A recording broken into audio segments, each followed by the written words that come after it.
Cello, everyone. Cello Doodle here, and today we are looking at the museum. The Animal Crossing Museum has a ton of little secrets, so let me know if you knew all of them or if I missed any in the comments down below. We are going to break the first rule of Fight Club and talk about Bug Fight Club. The beetles that you collect in the evening will hang out at a large tree, and two of them will actually fight. The loser will fly off the tree, and it can be a ton of fun to watch. This only happens in the evening, so it's a special treat whenever you get to see it. We all know Blathers hates bugs, and you can tell he doesn't enter the bug area much because some ants are escaping their enclosure. You can see the ants actually crawling up the wall in the museum right outside their enclosure sometimes. By far the coolest exhibit in the museum is the evolution exhibit. Each of the villager types has an outline that connects to their ancestral fossil. Sometimes villagers will actually stand in the spot and have a special dialogue to go along with it as well. I have never actually seen this. It is super rare. So if you get to see this, this is a really special treat. The fun part is that you are actually part of the exhibit yourself. If you stand in the blank spot, a light will actually turn on and focus on the skull at the bottom to show human evolution. Another interactive exhibit is by the large river fish. If you are close to the glass when the piranha swims by, he will actually start following you because he wants a snack.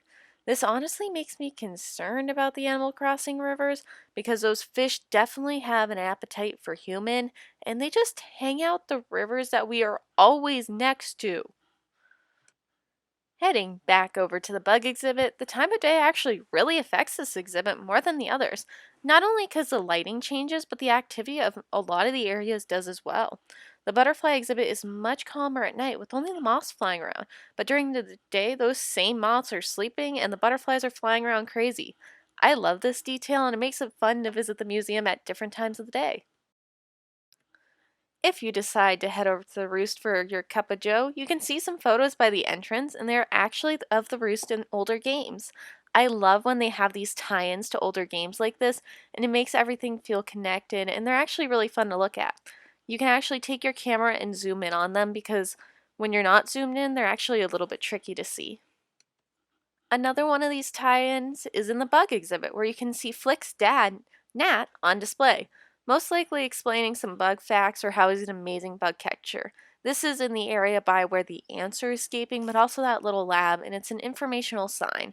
I really like this detail because that is very reminiscent of places that have exhibits like that explaining people who maybe made a discovery about stuff about it.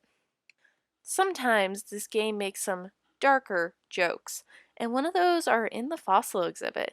If you stand on one of the blue dots, the camera will pan to give you a view of the whole exhibit, and a meteor bearing down on them, reminding you what caused these dinosaurs to be fossils in your museum as you are standing there. You can also see a little model of a meteor hitting the earth in the corner, kind of in the path of the big meteor hung up in the exhibit, which reinforces with what it represents and is a little freaky. Keeping within the fossil area of the museum, the front area of the exhibit has all the small little fossils, and you can't actually donate all the fossils that you see in there. As you donate fossils, more small ones actually fill in, which can be really frustrating because you think you are missing more than you actually are. I fell into this trap when I was doing my museum, and it was driving me insane.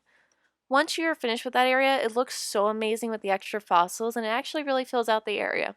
Plus, it's kind of fun to think, oh, why can't we actually get these fossils? Like, there's a jellyfish there. There's just some really cool stuff that otherwise you wouldn't be able to have in the museum. The riverfish area is one of my favorites to actually fill out.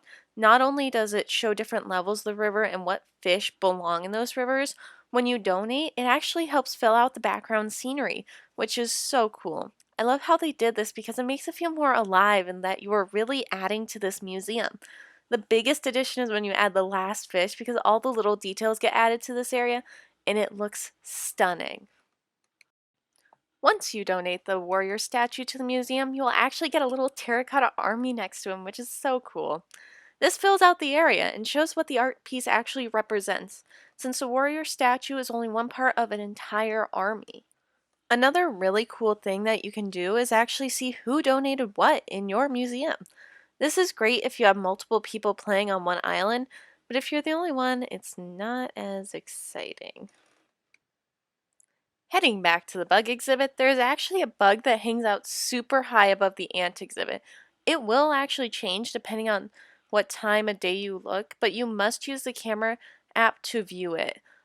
I do not know if this is a glitch in the game, like an animation that just happened to go over there, because I know in games sometimes that happens, or it's a little Easter egg that they were just waiting for us to find.